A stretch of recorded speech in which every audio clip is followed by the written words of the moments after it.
বাজারটা হয়েছে কি শীতকাল যে উপলক্ষে বাজারে অত দামটা একটু কমার কথা, আসলে ওই রকম দাম কমতেছে না। বাজারে কোনো নিয়ন্ত্রণের ভিতরে নেই, নিয়ন্ত্রণের বাইরে চলে যাচ্ছে। শীতকালে উপলক্ষে দেখা যায় যে আপনার বাজার সবজি থাকবে আপনার 30 টাকা 40 টাকা, ওখানে সবজি কিনতে হচ্ছে 100 টাকা 120 টাকা 80 টাকা।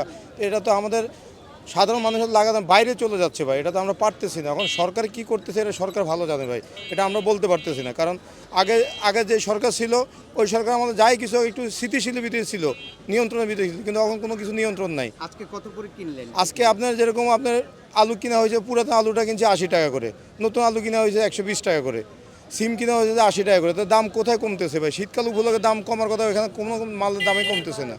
সরকার তো বলছে তারা ভোক্তা অধিকার দিয়ে বাজার নিয়ন্ত্রণের ভাই বাজার নিয়ন্ত্রণ করতেছেন, ভোক্তা অধিকার দিয়ে দেখা যায় এই দোকানে যাচ্ছে এখানে একটু কম রাখতেছে, আবার ওনারা ওখানে যাচ্ছে এখানে আবার দাম আগের দামে চলে যাচ্ছে।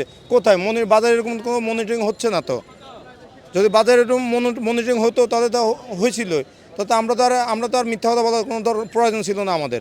এরকম কোনো বাজার একটু কমছে নাকি? আগের থেকে একটু কমা বলতে এখন আবার আগে, এখন এটা যেটা কমা এটা কমা বলে না, এটারে কমার ভিতরে বলে না। পেঁয়াজ আজকে কিনছে 130 টাকা করে। কি মনে করছেন যে বাজারে কি আবারও সিন্ডিকেট?